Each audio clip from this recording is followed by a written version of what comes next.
Welcome to Mindboost Moments, a podcast for those who want to hear from like-minded people and how they're making a dent in the world. So join me on my continued journey of learning and discovery.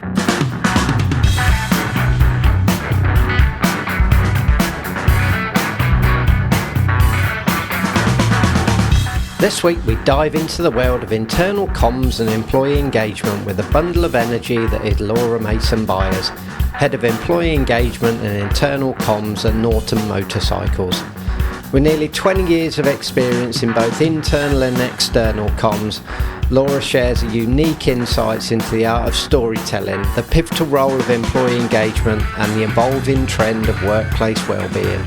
I really hope you loved this chat as much as I did. This is Mindboost Moments.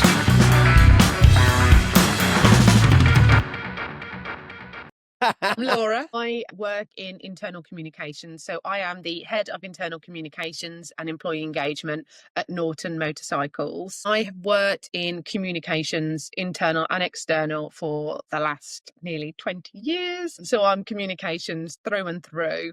I do it because I really enjoy it. I'm one of those rare people that I think kind of found my area in high school. Loved English, loved media studies, thought I wanted to be a journalist, realised I was never going to make enough money being a journalist to sustain the lifestyle that I wanted. I'm not sure I've still achieved that yet, but we keep moving on, and quickly actually fell into PR, so external comms, and spent the first, I suppose, kind of half of my career on external communications, and then moved to internal communications, which is actually around the time that I met you, Caleb. So that was my first foray.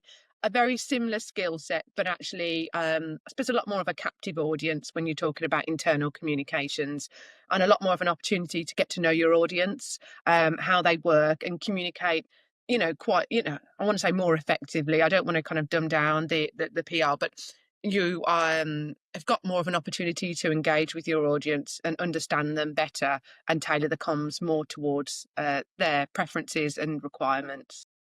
So why is that different then from internal and external? There's so much there in terms of like the different types of comms. So, whether it's journalism, being external, internal comms, employee engagement. I mean, I'm almost thinking of learning stuff as well. Isn't it just about communicating a clear message and trying to get everyone, sort of just to know what's going on, but in a really positive way? Is that the essence of everything? It is. And like I say, it's a very similar skill set. Being able to be a good storyteller, being able to kind of write and communicate efficiently and effectively, kind of key components of internal and external comms. But with regards to internal communications and the employee engagement element, what you, I suppose, kind of get to do is you've got your set audience, so your employee base, and you usually have a lot more insights available to you. So whether it's through focus groups, employee engagement surveys, you've got a lot more data that you can actually utilize to tailor to get those communications.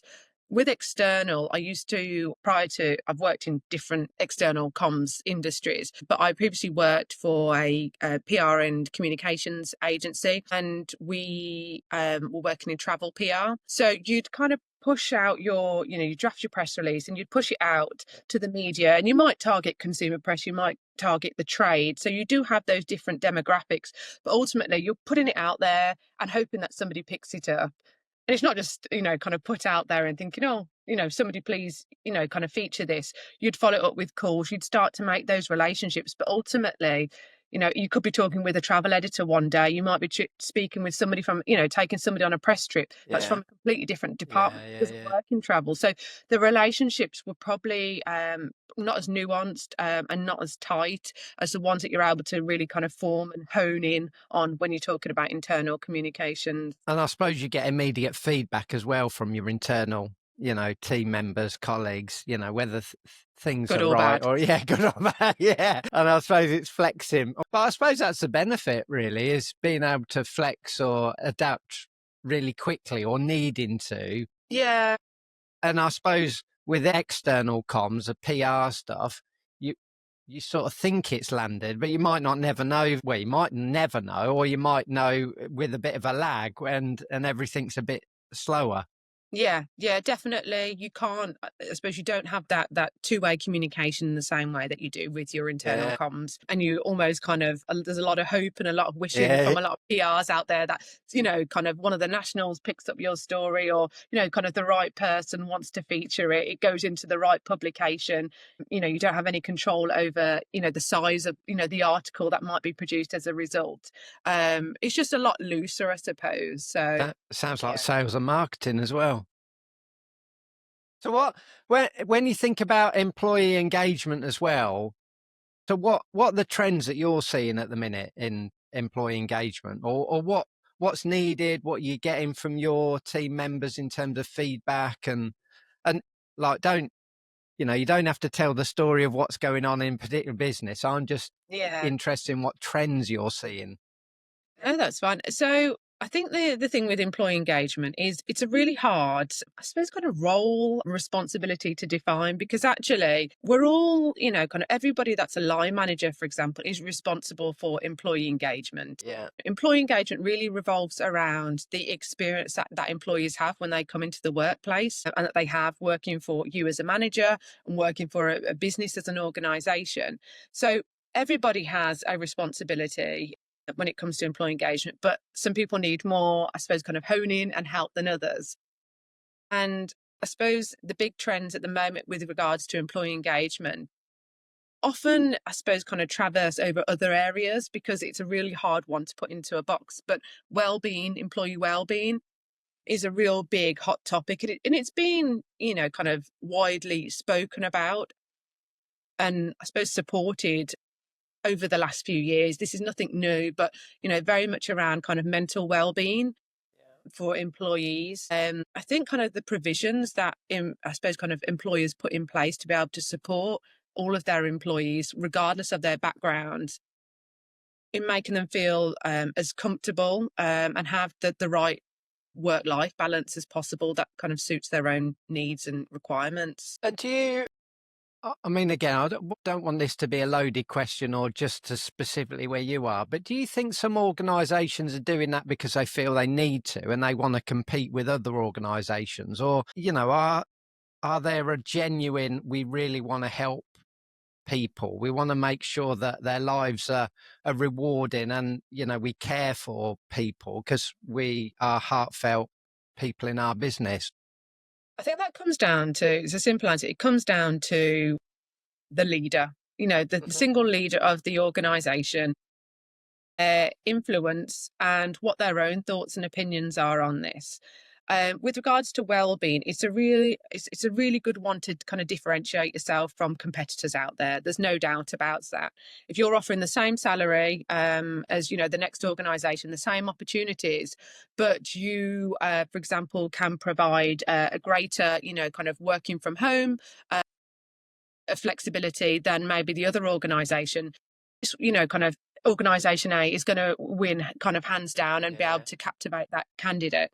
I think the expectations from the younger, kind of Gen Z employees that are kind of making waves within the world of work, the expectations are higher in terms of well-being and work-life balance and their requirements for that.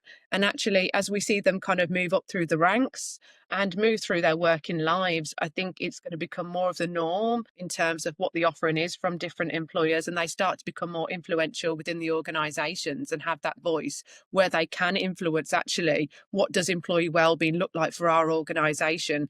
I think we'll start to see that build more and more so over the years. I mean, and the point you've made about if you are, sort of business A and business B, and you're offering, I don't want to call it a well-being package, because that says to me that you're sort of ticking a box and you've got something that you're going to go, oh, there we do, we've done it. Employee well-being can be as simple as just how we engage with people, how we talk to people, how we communicate, how we listen, and the actions that we do. So it doesn't have to cost anything, and it doesn't No, have to be here's a product, employee, well-being that we're going to roll out, because I think that's And that's where businesses are going to win, to say, actually, we just listen to you and we care for you. And if you want to work flexibly and it works for everyone else, then why not? Because that's not going to cost anything.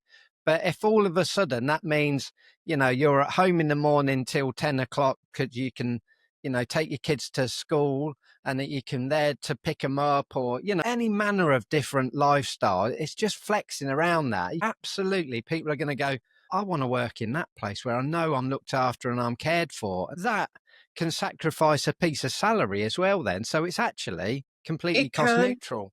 And actually, you also have to consider the goodwill factor that comes from that, because people Yeah. really do appreciate where an organisation will provide the flexibility. So in terms of, if you've got your kids' doctor's appointment, so you're going to come in late one day, nobody would even think twice if they said, look, we're really rushed off our feet. We need everyone to stay back, put in a bit of extra overtime this week. It might not be compensated financially, but we just really need everyone to Give kind and of, take. chip in and, help out. Yeah. People remember, oh, actually, yeah, you let me Yeah. kind of do that for my kids, or, other care and responsibilities, or perhaps just somebody just needed to start a little bit later, kind of one day, just needed a lie-in. Then, kind of people will do that without even blinking twice. And that's where you start to build a real positive culture within the workplace. It's a culture of trust and it's a culture of respect. And again, there's no monetary value for that. And that is the real differentiator. And what is stopping organisations from, because that is just natural human connection, right? Trust and respect. Don't you just expect that from most people that you gravitate towards? And if you don't get it, you go, they're not someone I want to associate with. If we get that choice from a business point of view, like, well, what's the blocker? Because doesn't everyone crave that? I think you'd like to think at the core that everybody does crave that. But then I think we've also got, I suppose everyone's got a different management style, haven't they? And then there's also coupled with business priorities. And sometimes, for example, I work in a workplace where we have a factory on site. Unfortunately, for those guys, they're not able to kind of work from home. You can't go home and build a motorbike in your kitchen and turn up to work the next day with it. So there's certain roles where at the moment, they won't offer that same level of flexibility. But there's quite often ways in which we can offer flexibility differently. But what's kind of holding, I suppose, kind of businesses back is different management styles. Yeah. And it is that, because when you think about flexibility, right, that coming in at a certain time and working in a certain place is a requirement of some roles and some businesses. But that doesn't mean that you have to treat people without respect. Oh no. So that transcends all businesses, doesn't it? How we interact with people. Yeah, so I suppose that doesn't really matter, because I'm just thinking about, barista in a coffee shop as well. You've got to be there. You've got to physically go into work. But what we're not saying is well-being is working flexibly. It's whatever suits the business, but at its core, it doesn't get rid of how do you interact with everyone and how do you gain that goodwill from people. I think it's about having a positive culture and a culture where people can thrive, and that it meets their needs. Obviously everyone's got a job description, a role and a responsibility, but actually outside of those core elements, what else contributes towards making it a great place to work and for you to feel comfortable, happy, safe and secure within your workplace? And it's two-way, isn't it? Because you can't expect all of that if you're not giving that out yourself. Yeah, definitely. From any role, we often think, oh, those at the top have got to treat us really well for us to be engaged, but it works, across everyone. Yeah, and I think that's where the magic is, because you see some great relationships in the workplace. Kind of sometimes between, people that are just kind of coming in, the apprentices and the CEO. And I love it when you kind of see some of these relationships really flourish, especially where people, I think, have this almost kind of draconian idea that, oh no, you can't speak to the senior leadership team. They're really unapproachable. Some individuals might be, but that's down to that individual, not necessarily because they're in a senior role. So yeah, it's about the kind of the workplace culture. And I think what you're talking about sometimes, it's just kind of basic, manners and decency in being a good human being. It's not even necessarily being a great manager. You're talking about basic communication skills that set you up as kind of, a decent human. A decent person. Yeah, Yeah. I was just thinking how often, I mean, we've worked in the same organization, and you get that sort of feeling. It's such a big business that you go, oh, you couldn't possibly talk to them because they're too senior. And the image I've just had in my head is, would you ever know that if you were walking your dog and you walk past someone, you just go, hello, you're all right?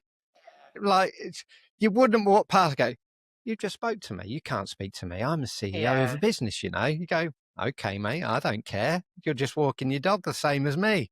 Yeah, It's exactly. bonkers, isn't it, when you sort of step into work in a work environment and then that all sort of changes, really. I suppose it's like the innocence of having like a toddler. If you were to take your toddler to work, I if don't you've got a care. toddler, they would talk to, and as Yeah. long as they're not kind of too introverted, they would talk to anybody Yeah. all at the same level because they just see everybody as adults and they would not care whether it's the most senior person or, kind of not. Yeah, it just puts it into context, really. I think there ought to be a quote there. Just find our inner toddler.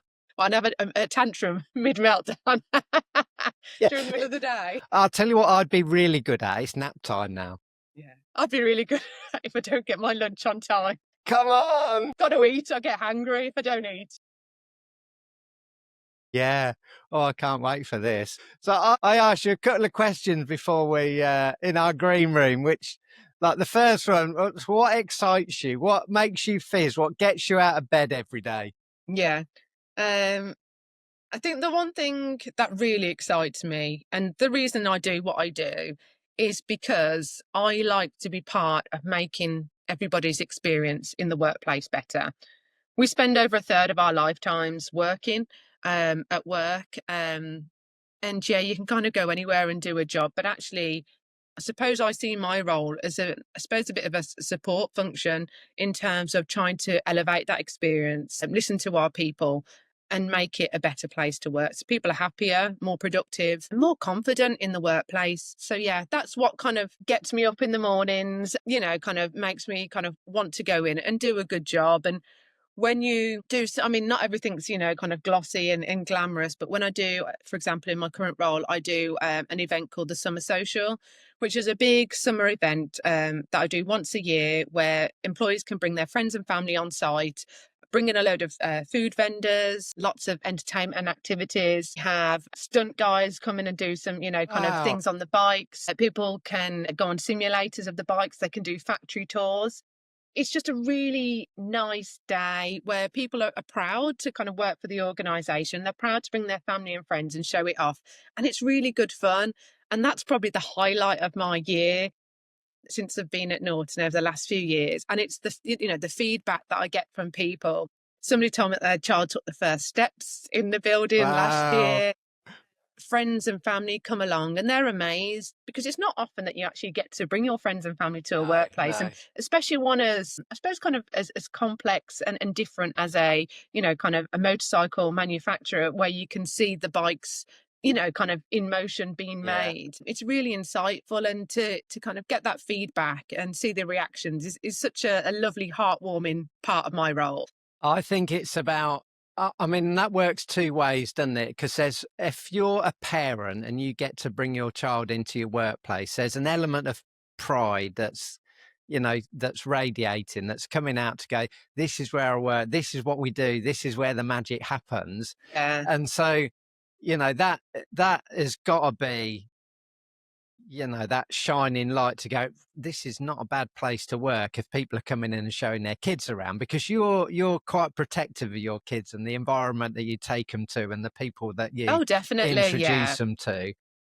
And then I always remember, so you reminded me actually that when I was in Northampton, there used to be a big factory called Express Lifts. It's no longer there, it was taken over. But in Northampton, there's a big tower, the Test Tower. And it, again, just a massive engineering factory. And it was the same thing. It was just like once a year, you're able to go in, have a look around. And from a child's point of view, it was just this curious place, this magical place where, it was muck and dust and stuff going on, but really interesting. And of course, you could see the pride in the parents who go, this is Yeah. a wood shop. This is a, steel making piece. Yeah, it was that sort of stuff. And you don't see many organisations do that too much anymore. You know, I think there's probably a lot of health and Yeah. safety elements kind of bound into that. And just for the record, we, take all the relevant steps. All the insurances are It's covered. just a disclaimer. Kids riding out on motorbikes or anything like that. What I was going to ask you about the nuggets of success, actually, but that is like the icing. Is there any sort of real little nuggets of success that you go, that is what, employee engagement looks like? This is what it does. I think one of the big things for me is we, when I came in, we didn't really have a proper employee engagement survey. So we used to get, I suppose, feedback a little bit piecemeal and couldn't necessarily pin it down to different departments and different functions in the organisation. So we had a bit of data, but we didn't really know where it was from. So I introduced a employee engagement survey, like a third party platform. I brought that on board, and that now is, I suppose, kind of a core part of the foundations of our employee engagement strategy, if you like. And what it does is it gives all of our employees the opportunity to share their feedback on all different facets of the organisation. And then that data, we can slice and dice it by department, by gender, by anything that we like, really, that we put into the system. It's completely anonymous. And in addition to kind of producing NPS scores, people can also leave kind of verbatim comments as they see fit. And just having the opportunity to be able to engage with employees, give them the platform to be able to provide such honest and raw feedback, and then present that back to our leaders, managers, at all levels of the organisation. It feels like such a privilege to me to be able to, I suppose, kind of manage that process and be responsible for that data, and then be able to kind of utilise that data to help, kind of make the employees' experience even better. So that is a real, I suppose, kind of success nugget for me, really, that we've got this in place and that we can, kind of empower our employees to really be quite vocal and honest. Yeah, and I think that's part of it. Is it give people a vehicle where they feel that they've got a safe space to be honest and open, because Yeah. that's the first step. Make sure they feel that way, and then people will open up. And I guess the challenge is, like, how do you receive that information? I think that's quite important, is how do you review it? How do you receive it? Then how do you act on it? Because the reality is, in the larger your organization gets, the more voices you're going to get. And not all of them are going to be actionable. But as a collective, as long as there's forward momentum to go, actually, our ambition, our purpose is to make this a really enjoyable place to be, and one that you feel really proud to be at, then people can see those steps forward rather than focus on the real minor details. So, the bloody lock on the toilet's still not working. I need to put that in an employee engagement feedback form, and I suppose it's lifting it up a little bit, isn't it? To go, this is our ambition. This is the direction of travel that we're making. Yeah, and it's the question: who doesn't want the workplace to be a better place than it already is? Even if your, kind of employee engagement score is at 90%, you can still get to, kind of 95, for example. Yeah, of course. Yeah. People don't want to say, I want to make this a worse place to work. Everybody's on the same trajectory. The effort that they might put in, kind of will differ, ultimately. But that's where I come in, really, in kind of giving people a bit of a kick up the arse to, keep moving forward with their actions, keep them accountable, and do those check-ins as well to make sure that change is taking place, for better or for worse. And I suppose, just like you said early on, is that it's everyone's responsibility. Everyone's accountable, because everybody's bought in to make this place a good place for everyone. So it's, and again, you see so many posts on LinkedIn about, that sits on HR's shoulders, that sits on internal comms shoulders, and you're actually just facilitating that message, just trying to move it along. Yeah. None of it can happen unless you've got everyone bought into it, and then it's a cascade of who's responsible, who's accountable. Definitely. It's kind of come down to like the power of the people, isn't it, really? Because actually, if everyone's got a responsibility and everyone does, like, a couple of small actions, that's lots of little actions that are done, which, evolves into big change. So you can't ever put it all on one person, because it's like culture. Who is responsible for culture? Everyone. Is it you? Is it you? Or Yeah. is it all of us? Yeah. We all contribute towards the culture. Yeah. So ultimately, we're all responsible for an element of the culture. Yes, our leaders will, kind of dictate certain things and drive the culture in certain directions. But you've got these kind of micro cultures in any organization, whether it's your little team, whether it's you and your best bud who sit next to each other in the office. There's going to be a real kind of montage of different cultures, but everyone's got a part to play within that. And I think it's quite dismissive if you don't think you are part of the culture or part of the, kind of the change, because everybody has a part to play by being an employee. Yeah. And I think that's what was going through my head is if you ask that question, it depends on what the culture's like, because if it's a good culture, everyone says, yeah, we're all in this. If it's a bad one, people go, no, it's him over there or her over there. But actually, that it shouldn't matter whether you've got a good or a bad culture. If you want to do something about it, then the answer is always, we're all in this together. Yeah. We make the culture, and there might be, little nuances and micro cultures within that, but they're still feeding into the overall. Most definitely, yeah. You're never going to get one culture, kind of for an organisation. That's just not how it works. Well, so no.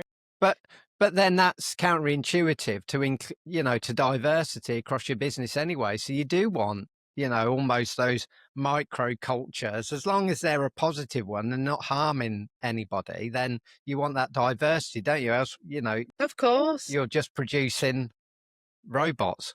Yeah, and we can all learn from that as well. And I think that's the great the great element of working for an organisation that really embraces kind of culture, embraces, people from different backgrounds, different religions, different sexualities. Yeah.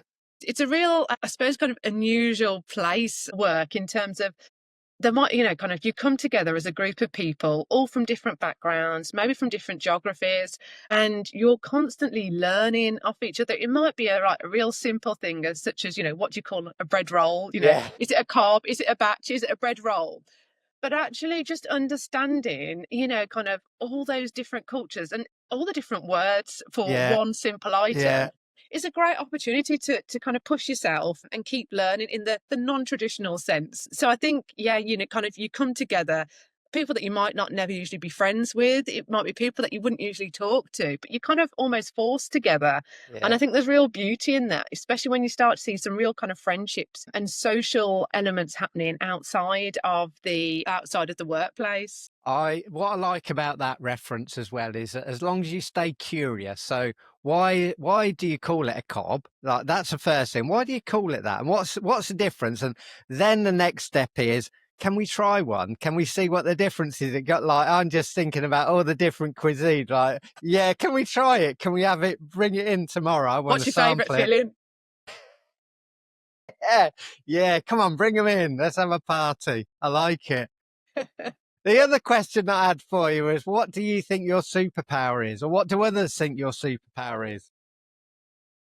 Obviously, we had a little pre-briefing on this, and I wanted to say something that was really aligned to my role. So in my head, I thought I'm going to say something like, I can tell a good story, so on and so forth. And then I've been stressing about it a little bit because I really wanted it to sound like really technical and good. And then last night I was actually at a concert and I was thinking about today, and one word came to mind. And then afterwards I thought, I was at the train station with my friends and I said, what would you say my superpower is? And they all said this one word, and it's the word that I thought of at the concert, which I think is probably most naturally me. And I would say that my superpower is being organised. I think, and the reason I didn't go there originally was because I felt it was almost an underutilised superpower. Yeah. And I don't know if anyone's ever said it before, but I think it's, I suppose, a kind of core foundation of I suppose that lends itself to everything else that I do. So, for example, I've got 3 children in 3 different schools. So each day they need to get to and from schools because they're not really of the age where they can independently get to and from school. Some days they've got before and after school clubs. Some days they've got before and after wraparound childcare. I work full time, my husband works full time, and we don't have any real fixed days where we're working from home or on the road or travelling abroad. We've got grandparents who also help us out. And then we car share with 2 other families just to help, coordinate on lifts. So we're not literally run ragged all the time. So each night. Already sounds like madness to me. Each night I sit there for about 10 minutes, liaising with everybody, Organising everyone. what they can do, what we can do, and put together a schedule. And then we've got a family WhatsApp for my immediate family, and I'll kind of put morning, these are the lifts, afternoon, these are the lifts times, these are your clubs and whatever. And then I'll send it out so that everybody knows the next morning, including my husband, what they're doing and where they need to be. Now, a couple of weeks ago, I wrote the message out, but didn't press send. And it threw everybody into complete chaos because they're like, Mom, kind of, who's doing lifts today? Who's taking me here? I said, it's all right, didn't press send, I'll just press it. But actually, without sounding like a control freak, I think it kind of gives me a real good, I suppose, kind of sense of balance in trying to be as organised as possible. It does give me an element of control over the day for me and my family and others, team members that I interact with. And it reduces the stress in my life and for that of others. For example, I said I was at a concert last night. I organised that for myself and, 15 friends. So I am the organiser of the group. I organise all the family holidays. But everyone else recognises that and needs it. They do. I was going to say, what happens when you step away, but you've just told me it descends into anarchy. Then my next question would be, so who's your prodigy almost to go, what if I want some downtime from organising? Who picks that responsibility up? It's a really good question. I mean, surely one of the key elements of being a good organiser is to organise in your absence as well, or delegate. Yeah. I mean, I say this where I've had to, where I was off away on a girls' trip a couple of weeks ago, and I just left it all to my husband and gave him a few kind of little prompts to move things along. Don't forget to sort out lifts, for example. But really, I don't like to leave it to chance. I maybe you almost need to organise who's gonna, like, have you got in a business sense, what's the bench strength look like for organisation skills? Because what you don't want to do is it all be reliant upon you, because then, like, who's following that? Well, I think organisation as a skill comes down to kind of your core values and the way in which you operate. So I think you're either an organised person or you're not. I mean, it's a scale. I'm not saying if you're not organised, you're disorganised. But I think it kind of comes down to those individuals. So it's always about identifying who those people are within any organisation. So if you aren't able to do something, maybe you're at capacity, or perhaps you are going to be, absent for a while.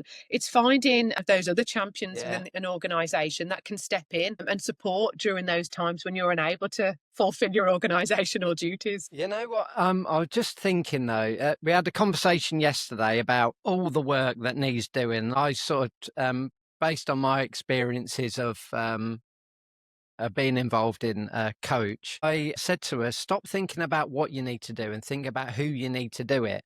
And I'm just thinking, if you just imagine you saw an advert for a project manager's role, well, you'd be able to smash it based on your life experience. But they would look at it and go, hold on a second, have you got a Prince 2 qualification? Yeah.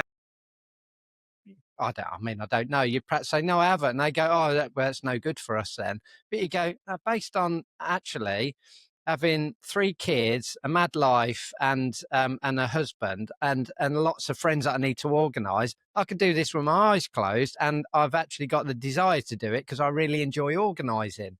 And I'm just, thinking. How does that translate on a CV? Yeah, I know. I mean, I suppose what I'd say is hire the moms, hire the dads as well, but hire the moms, being a parent, especially being a working parent, is just a juggle anyway, Yeah. regardless of whether you think you're organised or not. Kind of you are forced into a life that requires an element of organisation. Yeah. And I think sometimes, I think we all feel that we're failing, at times. I know I sometimes do. My daughter went on a residential, she's there now, she's on a residential school trip at the moment. I don't know why, but I'd booked to go to a conference on Wednesday when they were going. So my husband fortunately could step in and kind of went to wave her off, with the suitcase. And then I was like, just make sure you FaceTime me. So I'm literally there on a phone. And one of the other moms has taken a video of all the kids walking out onto the coach. And you can just hear my husband with the phone going, say hi to mom. And she goes, hi, mom. And I'm just there on the phone. All the other parents are there. And you're like, God, I really messed up here. But I'm home today and I'm going to pick her up, from the coach and hear all the stories about how much of a fantastic time that she had. But yeah, I think when you compare yourself, it's very dangerous to do that. I think you can only compare yourself by your own standards, really. But ultimately, hire the parents. They're working hard. They're trying to keep things afloat. They're great at kind of budget management. I mean, I couldn't work in a finance role, but, I know how to keep the household budgets going. I've got to feed, 3 hungry kids that just never seem to be filled up. I can tell you about budget. But it's just such a parallel, isn't there? And how often do we get so laser sighted on, have you got the qualifications? Have you got the experience? Yes, I've got the experience in life. Yeah, stakeholder management.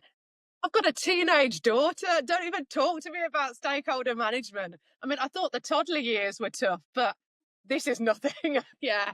So, there's so many skills. If you were, and I've seen it jokingly, kind of put, I've got a new boss now when someone's just had a baby, and they've gone on maternity leave. But, you could write a whole CV as a parody, kind of a, very successful corporate career. Just the kind of trials and tribulations and skills gained from being a parent. Yeah, I definitely. love it. Oh man, I do think we ought to have some not comedy CVs, but just real life CVs that go, that are tailored towards that. Yes, I've got this experience. Yes, I've done this role. I can just see and it. I think one of the really sad things is, and I was talking about this with somebody, just a friend of mine the other day, is that actually, although I'm putting it out here now that I've got 3 children, if I was to go for a job interview, I never mention that I have children. I suppose in a way you don't want to feel like you've got the care and responsibilities and the commitments and, especially to have 3 children. People will, I suppose, initially think, God, she's always going to be called up, kids are ill at school or, they need to do this, that or the other. But again, it comes down to that flexibility and understanding kind of what the value people can bring. If you were doing the interview, that would be the first thing out the matter. If I've got 3 kids, you go, oh my God, you're organised and you're on it. Yeah, but that's not what people necessarily go to, is it really? No, and you're it depends on who the interviewer is and their own experiences, because ultimately we've all, kind of, it's hard to diminish some of those biases, whether it's that kind of affinity bias or those, kind of negative connotations that you have about people's, kind of personal lives, that they, can, you can be in danger of them coming through in different ways. So is there a solution to that, or just in terms of it's just being a bit more open-minded, because that's a real life scenario, isn't it? You're interviewing someone, they'll say, I've got a busy family life. Yeah. Okay, that's not everyone. All I'm doing is saying it. I'm getting it out there. Yeah. No, I think it's about cultural awareness and being able to identify perhaps some of the stereotypes and some of the biases that you do have. Yeah. Whether that's being identified by yourself or somebody's been able to see those in you and make you aware of them, because quite often it's hard to kind of pick up on those things when you're so far into it. Yeah. But actually, for somebody to call it out is a really good behaviour, and then you can start to make the improvements. But it's about awareness, really, and just kind of constantly learning. Yeah. I love it. Hey, do you know, I've enjoyed our chat so much, and it's gone down different avenues to I expected it. I don't know if that's a good or a bad thing. No, it's all good, isn't it? I think it's just so good. Thank you so much for joining me. Oh, no, you're very welcome. Thank you for having me. If anybody wants to find out a little bit more about what you do, or what's the best way to find that out? Hit me up on LinkedIn. Yeah, I'm very responsive. So yeah, just reach out to me. I'd love to speak to anyone. Fabulous. Thank you so much. This has been Mind Boost Moments. If you enjoyed this conversation and want to hear more, subscribe wherever you get your podcast from. And if you want to learn how Mind Boost can really add feeling and emotion to learning experiences within your business, check out our website at mindboostlearning.com.